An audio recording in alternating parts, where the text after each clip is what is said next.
जी, अस्सलाम वालेकुम। तो आज हम थोड़ा स्टडी कर लेते हैं एक्सपेरिमेंट नंबर 5 के हिसाब से, जिसमें है CSS box model and layout. तो इसको समझने के लिए हम एक एचटीएमएल की फ़ाइल बना लेते हैं और फिर उसके साथ-साथ इन चीज़ों को समझते हैं ज़रा।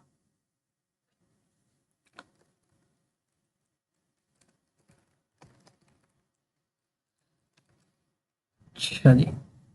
तो बेसिकली ये कह रहा है जी कि the term box model is used when talking about design and layout, कि आपका कोई सा भी एचटीएमएल का एलिमेंट जो है वो एक्चुअली रेंडर कैसे होगा, ब्राउज़र उसको कैसे रेंडर करेगा, डिस्प्ले कैसे करेगा, कैसे उसको डिस्प्ले करने की कोशिश करेगा। तो कहता है जी कि C S S box model is essentially a box that wraps around HTML elements and it consists of margins, borders, padding and the actual content. तो जो मेन इसमें चीज़ है वो ये है कि it is a box that wraps around HTML elements. तो हम एक कोई एलिमेंट बना लेते हैं सैम्पल। फॉर एग्जांपल हम पी टैग ले लेते हैं और हम कहते हैं जी हेलो वर्ल्ड। ठीक है, तो अब हम इसको ब्राउज़र में ओपन कर लेते हैं।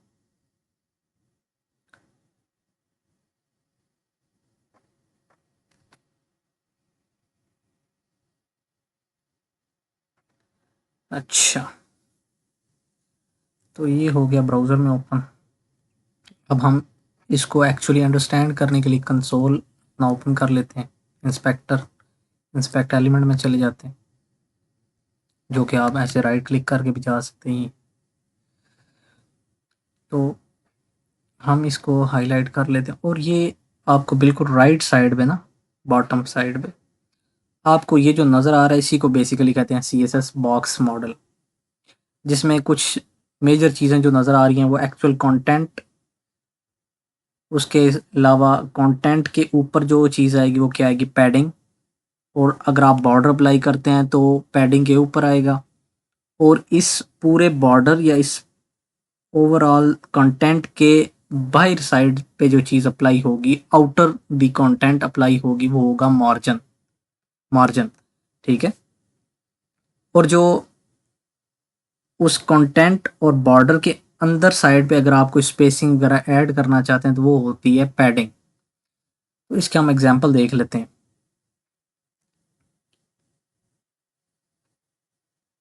ये सारी वही चीज़ें उसने लिखी हैं, जैसा कि content where text and images appear is called content, padding clears an area around the content, और जो मार्जिन होगा वो area outside the border of the content हो जाएगा। ठीक है, तो अब हम इसको समझने के लिए अपने जो हमारा जो कंटेंट है, यानी कि जो हमने हेलो वर्ल्ड लिखा है, उसको हम पहले बेसिकली एक बना लेते हैं बॉक्स के साथ एक बॉर्डर लगा लेते हैं। बॉर्डर कलर ग्रीन और बॉर्डर स्टाइल हम रख देते हैं सॉलिड, ताकि हम इसको सही से समझ सकें। तो अभी हम इसको रिफ्रेश कर लेते हैं। ठीक है, तो अब ये हमारी प्रॉपर्टीज अप्लाई भी हो चुकी हैं। अब हम इसके साथ टिंकरिंग करते हैं और इसके साथ ना चीज़ें ऐड अप करते हैं। हम देखते हैं कि पैडिंग क्या होती है, जो कि हमने बाय डेफिनेशन पढ़ा कि it is space around the content and with in side the border. So let's see. अच्छा, आप इसको यहाँ से भी चीज़ें अप्लाई कर सकते हैं सी एस एस की, और डायरेक्ट ब्राउज़र से भी कर सकते हैं। तो हम ऑन द फ्लाई इसको चेक अगर करना चाहते हैं तो हम यहाँ से इसको ऐड कर सकते हैं। फॉर एग्जांपल मैं कहता हूँ पैडिंग टॉप। तो पैडिंग 4 तरह से अप्लाई हो सकती है, टॉप, राइट, लेफ्ट और बॉटम। तो हम कहते हैं जी कि पैडिंग टॉप उसको कर दो 20 पिक्सल। ठीक है, तो अब आप ये देख लें, जो हमने बॉर्डर बनाया था, बॉर्डर के अंदर टॉप साइड पे जो है वो स्पेसिंग ऐड हो गई है। तो बेसिकली ये हो गया padding at the top side, और ये पैडिंग है चुके तो ये बॉर्डर के अंदर लाई कर रही है। ठीक है, इसी तरह हम बाकी प्रॉपर्टीज भी चेक कर सकते हैं। ठीक है, तो अब ये पैडिंग बॉटम ऐड होगी तो हमारा कंटेंट जो है वो सेंटर में आ गया। अच्छा, आप एक चीज़ नोटिस करें कि जैसे ही हम ये एलिमेंट्स पे चीज़ें अप्लाई करते जा रहे हैं, CSS की प्रॉपर्टीज़ अप्लाई करते जा रहे हैं, तो ये राइट साइड पे इस बॉक्स के अंदर भी चीज़ें रिफ्लेक्ट होती जा रही हैं। यहाँ से भी हम देख सकते हैं कि हमारी कौन सी प्रॉपर्टी किस जगह पे जाके अप्लाई हुई। तो ये जो 20 है वो देखें पैडिंग टॉप पे आ रहा है, और दूसरी हमने जो अप्लाई की थी वो बॉटम पे, तो ये यहाँ पे बॉटम पे भी आ गई। तो आप बेसिकली इन चीज़ों को यहाँ से भी चेक कर सकते हैं।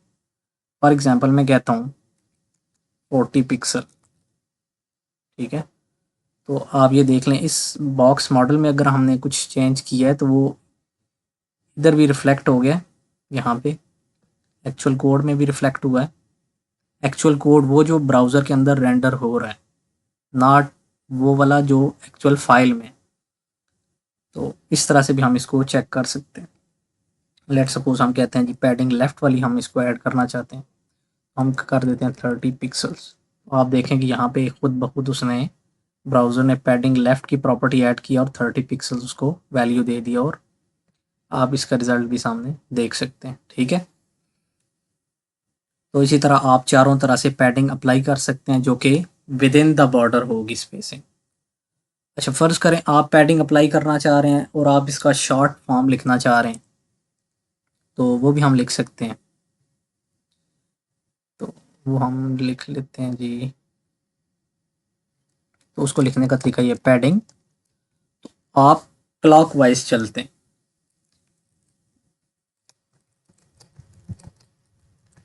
तो ये जो 10 पिक्सल है वो टॉप की पैडिंग हो गई, 20 राइट, 30 बॉटम और 40 लेफ्ट की। तो इसको हम जब एंटर करके अप्लाई करते हैं तो हम यहाँ से साइड से कंफर्म भी कर लेंगे। तो एक्चुअली ये उसने पहले रिफ्लेक्ट कर दिया, तो ये आप देख भी सकते हैं 10 at the top, 20 right, 30 bottom पे और 40 लेफ्ट साइड पे आ गई, ठीक है। और उसी तरह से हमारा एक्चुअल जो कंटेंट है वो भी रेंडर होके डिस्प्ले हो गया हमें, ठीक है। अच्छा, हम इसको मज़ीद अगर शॉर्ट करना चाहें तो हम इसको लिख सकते हैं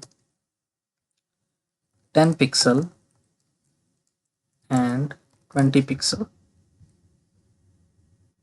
तो जब आप दो वैल्यूज़ देते हैं सिर्फ, तो इसका मतलब ये होता है कि जो आप पहली वैल्यू दे रहे हैं वो अप्लाई होगी टॉप और बॉटम पे, और जो दूसरी वैल्यू हो गया वो लेफ्ट और राइट दोनों के लिए अप्लाई हो जाएगी। इसको हम जैसा कि यहाँ से कंफर्म भी कर सकते हैं, 10 10 और 20 20 ऑटोमेटिकली अप्लाई हो गया, ठीक है। तो ये कोड में यहाँ पे चीज़ें वो रिफ्लेक्ट भी करता जा रहा है। तो ये सीखने के हिसाब से भी कि एक अच्छी चीज़ है कि आप on the spot on the fly इसको टेस्ट भी कर सकते हैं। अच्छा, नेक्स्ट चीज़ है जो बॉर्डर, तो बिल्कुल बेसिक सिंपल HTML का कॉन्सेप्ट है, उसमें कोई इतनी साइंस नहीं। हम नेक्स्ट जो चीज़ देखते हैं वो है मार्जिन। तो हम आ जाते हैं इस पे। अभी अगर मैं इस पेज को रिफ्रेश करता हूँ तो ये डिफ़ॉल्ट पे आ जाएगी। तो अभी हम इसको कह देते हैं जी, बल्कि इसको हम ब्राउज़र में ही चेक कर लें। हम इसको कहते हैं मार्जिन। मार्जिन भी उसी तरह हम लगा सकते हैं, टॉप, लेफ़्ट, राइट, बॉटम। हम कहते हैं मार्जिन टॉप 40 पिक्सल। तो अब आप देखें कि पूरा का पूरा जो हमारा कंटेंट था इंक्लूडिंग द बॉर्डर, उसके टॉप पे स्पेस आ गई है। बॉर्डर के अंदर वाली साइड पे स्पेसिंग नहीं हुई, मतलब कंटेंट के अराउंड स्पेसिंग नहीं हुई। कंटेंट के ऊपर जो बॉर्डर रैप हुआ है उस बॉर्डर के भी ऊपर मार्जिन की स्पेसिंग ऐड हुई है। तो मार्जिन कहते हैं outside the content, space outside the content, और जो आपकी पैडिंग होती है वो around the content with in the border, ठीक है। तो जैसे हमने पैडिंग के लिए डिफरेंट तरह की चीज़ें देखी हैं, वही चीज़ें आप मार्जिन के लिए भी अप्लाई कर सकते हैं। अच्छा, उसके बाद कहता है जी कि elements can generally be divided into few categories. अभी हम आगे चल के देखते हैं कि किन कैटेगरीज की बात कर रहा है और उसका क्या मतलब है। तो वो कह रहा है जी बेसिकली दो तरह के एलिमेंट्स होते हैं, ब्लॉक एलिमेंट और इनलाइन एलिमेंट। तो हम ये ब्लॉक एलिमेंट की उसने कुछ करेक्टरिस्टिक्स लिख दी हैं, कुछ ब्लॉक एलिमेंट्स के एग्जांपल भी दिए हैं उसने, और इसी तरह इनलाइन एलिमेंट्स की कुछ प्रॉपर्टीज़ बताई हैं और उसने कुछ सैम्पल्स दे दिए। तो हम स्टार्ट करते हैं ब्लॉक एलिमेंट से। तो ब्लॉक एलिमेंट की अगर आप एग्जांपल में देखें तो जो मैंने पी टैग ऐड किया है स्टार्ट में ही, वो बाय डिफ़ॉल्ट, या कह लें कि एग्जांपल ही किसकी है, ब्लॉक एलिमेंट की। तो इसको हम आसानी से समझते हैं। एक्चुअली यहाँ पे जो मैंने बॉर्डर अप्लाई किया है वो इस चीज़ को हमें समझने में मज़ीद हेल्प आउट करेगा। अच्छा, अगर मैं इसको रिमूव करके देखता हूँ,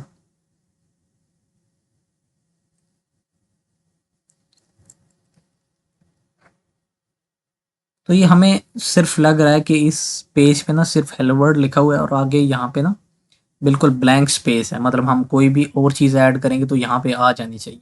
लेट सपोज मैं एक और ऐड कर देता हूँ, एक और पी टैग ऐड कर देता हूँ, ठीक है। अब अपेरेंटली हेलो वर्ल्ड के बाद हमारे पास यहाँ पे एम्प्टी स्पेस है, तो उस अगले एलिमेंट को यहाँ पे रेंडर होना चाहिए। तो जब हम इसको रिफ्रेश करते हैं तो वो वहाँ पे रेंडर नहीं हुआ, वो नेक्स्ट एक एक तरह की एक लाइन छोड़ के कुछ स्पेस के बाद जाके रेंडर हुआ है। तो इसका क्या रीज़न है? तो बेसिकली इसका रीज़न है ब्लॉक एलिमेंट। जो हमारा पी टैग है और जो मैनुअल्स में एग्जांपल्स भी दी गई हैं, ये सारी आती हैं ब्लॉक एलिमेंट्स की। तो अब हम देखते हैं कि ब्लॉक एलिमेंट का एक्चुअली मीनिंग क्या है। तो उसको समझने के लिए हम इसको सेलेक्ट करते हैं, इंस्पेक्ट एलिमेंट को, और ये देखें, जब इस पे मैं लेके जाता हूँ तो आपको ये पूरी डॉटेड सी लाइन एंड तक नज़र आ रही होगी, बिल्कुल स्क्रीन के राइट साइड की तरफ, ये यहाँ पे। तो ये बेसिकली प्रॉपर्टी होती है ब्लॉक एलिमेंट की कि जब भी आप उसको बनाते हैं तो वो पूरी विड्थ जो है वो कैप्चर करता है, वो पूरी विड्थ ले लेता है, ठीक है। जिसकी वजह से आप जब भी कोई और ब्लॉक एलिमेंट ऐड करेंगे तो वो आपको जो अपेरेंटली जगह एम्प्टी नज़र आ रही है वो वहाँ पे फिर भी रेंडर नहीं होगा, वो उसके बाद जाके रेंडर होगा। जैसा कि हेलो टीम जो है वो भी एक ब्लॉक एलिमेंट है, तो देखें इसने भी बिल्कुल यहाँ पे राइट साइड तक स्पेस जो है वो ले ली है। दैट मीन्स अगर आप कोई और मजीद ब्लॉक एलिमेंट ऐड करेंगे तो यहाँ पे वो ऐड नहीं होगा, वो इससे भी नीचे जाके रेंडर होगा, डिस्प्ले होगा, ठीक है। तो इनको बेसिकली कहते हैं ब्लॉक एलिमेंट्स। तो इसलिए मैंने आपको बॉर्डर लगा के दिखाया था, ताकि हमें ये इंस्पेक्ट की मदद के बगैर भी हम उसे देख सकें, समझ सकें। मैं दोबारा उसको ऐड कर देता हूँ।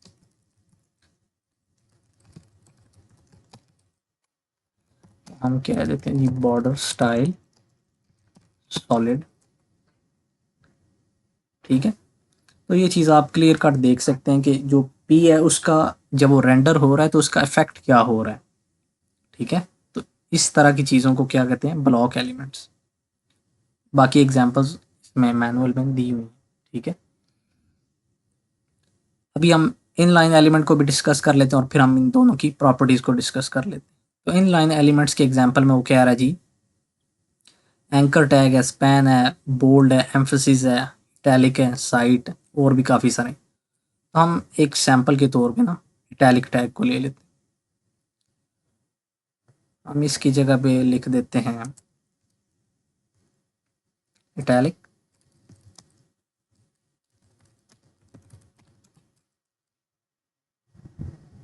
तो अभी हम इसको देखते हैं कि इन दोनों में क्या डिफरेंस आता है।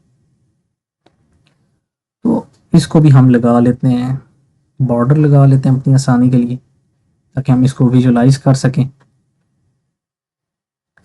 स्टाइल बॉर्डर कलर ग्रीन और बॉर्डर स्टाइल, इसको कह देते हैं डॉटेड। तो ये आपको यहीं से क्लियर कट डिफरेंस पता लग गया होगा कि इन लाइन और ब्लॉक एलिमेंट्स के अंदर ये बेसिक डिफरेंस होता है। अब इन लाइन एलिमेंट चूंकि यहाँ पे ही ख़त्म हो गया, तो दैट मीन्स इसके बाद अगर मैं कोई चीज़ लिखूंगा और अगर वो ब्लॉक एलिमेंट ना हो तो वो यहीं पे रेंडर हो जाएगी, और हो भी सकती है। जैसा कि मैं एक और अगर डाल देता हूँ,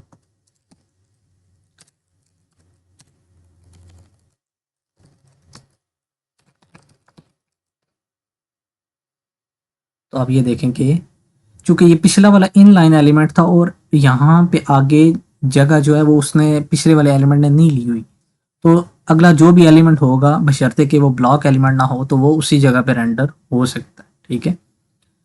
तो ये बेसिक डिफरेंस है ब्लॉक एलिमेंट्स का और इन लाइन एलिमेंट्स का। असल इन चीज़ों की मदद से margin, padding, border, block element, inline element, इन सारी चीज़ों को इस्तेमाल करते हुए आपका जो एक वेब पेज होता है उसका लेआउट होता है और उसके हिसाब से उसकी डिज़ाइनिंग की जाती है। ठीक है, तो अब हम इनके ना कुछ डिफरेंसेस पढ़ लेते हैं। तो हम आ जाते हैं इन लाइन एलिमेंट्स पे। तो कहता है जी कि flows along with the text content, जैसा कि हमने कंफर्म भी कर लिया है कि इन लाइन एलिमेंट पहला यहाँ पे ख़त्म हुआ और दूसरा यहीं से आगे फ्लो होना शुरू हो गया। ठीक है, दूसरा वो कह रहा है जी will not clear previous content to drop to the next line like block elements. जैसा कि हमने दो पी टैग डाले थे जब, तो दूसरा जो पी टैग था वो नीचे आ गया था, लेकिन वो कह रहा है कि इन लाइन में ऐसा नहीं होगा, वो उसके आगे ही रेंडर होगा। मतलब वो पिछले वाला जो ब्लॉक है या पिछले वाली जो चीज़ है उसको डिस्टर्ब नहीं करेगा। तो कह रहा है जी is subject to white space settings in C S S के, जो सी एस एस की वाइट स्पेस की सेटिंग्स हैं वो इसको इफेक्ट करेंगी इन लाइन एलिमेंट्स को। उसके बाद वो कह रहा है जी कि टॉप और बॉटम मार्जिन सेटिंग्स को इग्नोर कर देगा, लेकिन लेफ्ट और राइट मार्जिन की सेटिंग्स और पैडिंग जो है वो इस पर अप्लाई हो सकती है।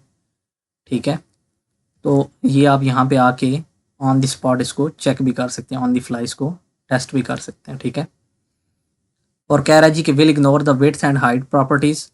इन लाइन एलिमेंट्स पे विड्थ और हाइट की प्रॉपर्टीज भी अप्लाई नहीं होंगी। और वो कह रहा है जी कि अगर आप इसको करते हैं फ्लोट कर देते हैं लेफ्ट और राइट साइड पे, ये भी सी एस एस की एक प्रॉपर्टी है,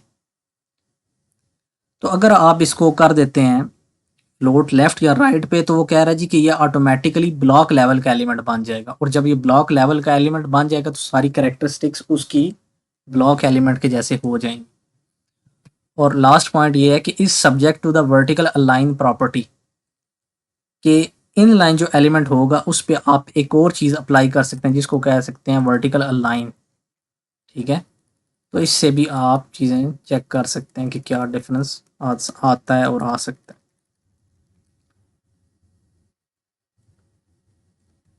अच्छा जी, अब हम आ जाते हैं ब्लॉक एलिमेंट्स पे। वो कहता है जी कि if no width is set will expand naturally to fill its parent container. अब जैसा कि हमने इस हेलो वर्ल्ड की कोई विड्थ सेट नहीं की हुई, तो इसने फुल की फुल विड्थ जो है वो ले लिए यहाँ तक जो भी इसको अवेलेबल हुई। दूसरा पॉइंट इसने लिखा जी can have margins and paddings, तो हमने ये चीज़ पहले टेस्ट आउट कर ली है। वो कहता है जी कि if no height is set will expand naturally to fit its element child elements, कि अगर आपने नेस्टेड टैग्स लगाए हुए हैं तो ये जो हाइट है इसकी ये वाली, ये उनको भी पूरी की पूरी एब्जॉर्ब करेगी, जैसा कि उसने ये इनको अपने अंदर एडजस्ट किए हुए। और कह रहा है जी by default will be placed below previous elements in the markup, कि जैसा कि एक ये पहला पी टैग अगर रेंडर हुआ हुआ है तो अगर आप कोई और ब्लॉक एलिमेंट लगाएंगे तो वो उस पहले वाले के बाद में जाके रेंडर होगा। अच्छा जी, उसके बाद कहता है जी कि इसके अंदर आप वर्टिकल अलाइन की प्रॉपर्टी नहीं लगा सकते, ये इग्नोर करता है इस पे। और ये इसने समरी एक तरह की दी है कि एक ब्लॉक एलिमेंट के लिए ज़रूरी नहीं है कि आप उसको विड्थ या हाइट वगैरह इसको सेट करें या ना करें। ठीक है, अगर आप करना चाहें तो कर भी सकते हैं। ठीक है, अगर आप इसको हॉरिजॉन्टली भी एडजस्ट कर सकते हैं। तो ये उसने बेसिक कुछ चीज़ें बता दी हैं, तो इनमें अगर कोई मज़ीद चीज़ हुई तो वो हम फिर भी डिस्कस कर लेंगे। ठीक है, अच्छा आगे हम आ जाते हैं द डिस्प्ले प्रॉपर्टी, यानी कि ये सी एस एस की प्रॉपर्टी है जो कि एलिमेंट्स को रेंडर होने में या डिस्प्ले होने में उनको चेंज कर सकती है कि वो कैसे डिस्प्ले हो रहे हैं। तो इसके अंदर वो कह रहा है जी कि डिस्प्ले नन भी हो सकता है, डिस्प्ले इनलाइन भी हो सकता है और डिस्प्ले ब्लॉक भी हो सकता है। तो इसकी हम एग्जांपल ले लेते हैं। फर्ज करें जी कि ये है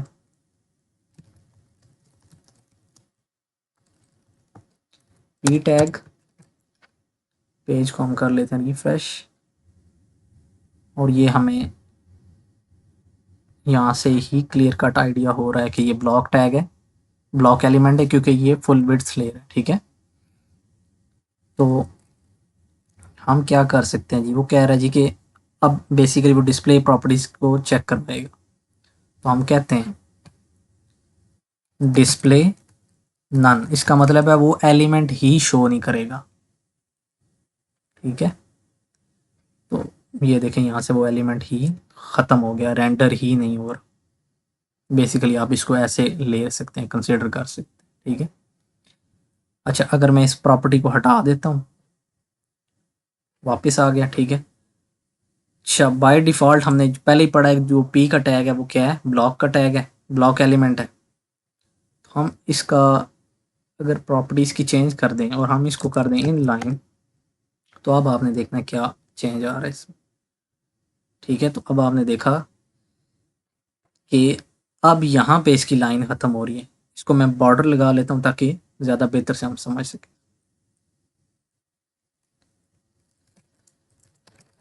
style border colour green, border style solid.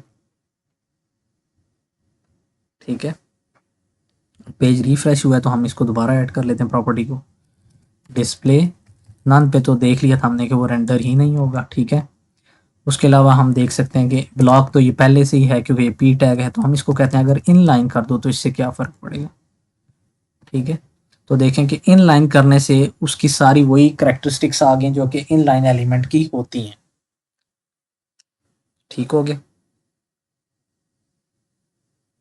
तो ये उसने एग्जाम्पल भी दी हुई है और ये उसने ना एक एक्स्ट्रा पॉइंट दिया हुआ है और वो यहीं कहीं इसको पिछली एग्जाम्पल पिछले एक्सपेरिमेंट के साथ रेफर भी कर रहा है कि जावास्क्रिप्ट के थ्रू आप बेसिकली इस डिस्प्ले प्रॉपर्टी को लिंक करते हुए आप एलिमेंट्स को हाइड और शो कर सकते हैं और उनकी टाइप चेंज कर सकते हैं, वो ब्लॉक हैं या इनलाइन करना चाहते हैं आप।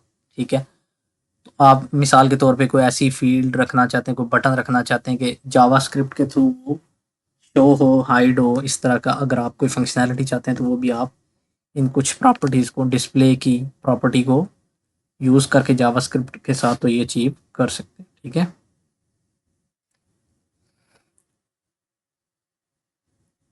उसके बाद उसने ये कुछ इनके रेलिवेंट मज़ीद चीज़ें लिखी हैं, लाइक वही वही बेसिकली उसने चीज़ें रिपीट की हैं एक तरह से। A block level element always takes up the full width available, जैसा कि हमने पहले ही देख लिया। Setting the width of a block level element will prevent it from stretching out of the edges of its container. तो ये भी हम चेक कर लेते हैं जिसका क्या मतलब है। तो इसको हम कर लेते हैं, इस प्रॉपर्टी को हम हटा देते हैं। हटाया तो ये पी टैग है तो ये बाय डिफ़ॉल्ट ब्लॉक पे चला गया, ब्लॉक मोड पे। तो अब वो बेसिकली इस चीज़ को कह रहा है कि आप इसकी विड्थ भी कंट्रोल कर सकते हैं। अब ये विड्थ होगी इसकी 200 पिक्सल्स, तो जो भी कंटेंट होगा 200 पिक्सल्स के अंदर आता हुआ वही इसी जगह पे आ जाएगा। अगर मज़ीद कोई हो गया तो वो नीचे नेक्स्ट लाइन पे आ जाएगा। ठीक है, तो ये हम चेक भी कर सकते हैं इस तरह से। तो वो इस चीज़ की बात कर रहे हैं।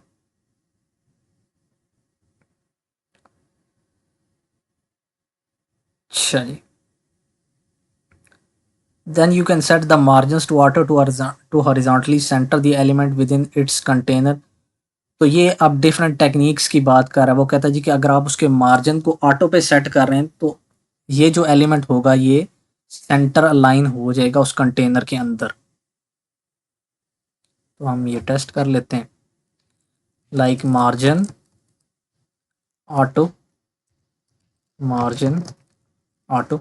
ठीक है, तो ये सेंटर में आ गए और विड्थ भी उसकी वही रही।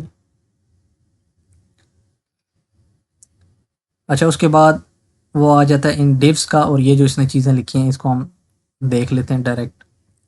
तो ये हम कोड कर लेते हैं कॉपी यहाँ से, इसको हम ऐड कर देते हैं स्टाइल। तो ये हमने दो डिव्स बनानी है, तो हम कह देते हैं जी के डिव और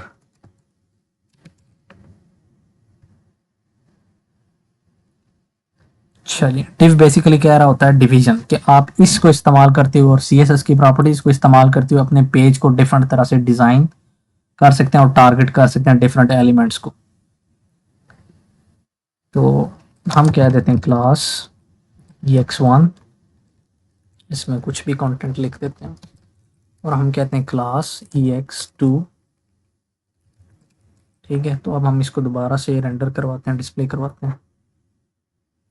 ठीक है, तो ये डिस्प्ले हो गए हैं। तो अब बेसिकली वो जो चीज़ हमें कहना चाह रहा है वो ये कहना चाह रहा है कि ये जो विड्थ के रिलेटेड चीज़ है वो हमें कहना चाह रहा है कि वो आप टेस्ट करें कि मैक्स विड्थ और विड्थ के साथ इसमें क्या डिफरेंस आएगा।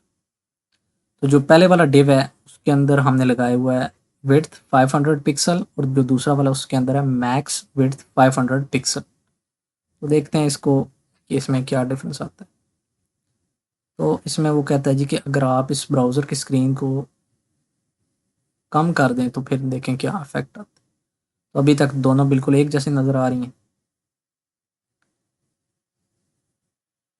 और अब देखें कि जैसे जैसे इसका साइज़ कम हो रहा है तो नीचे एक हॉरिजॉन्टल बार आ गई, जिसकी मदद से हम आगे पीछे मूव करके पहली वाली डिव को देख सकते हैं। बेसिकली वो ये चीज़ बात इस चीज़ के मुताल्लिक आपको बता रहे। तो यहाँ पे ये वाला एक्सपेरिमेंट ख़त्म होता है जी। तो इसका आपको एक आध मैं को टास्क भी दे दूँगा। ठीक है।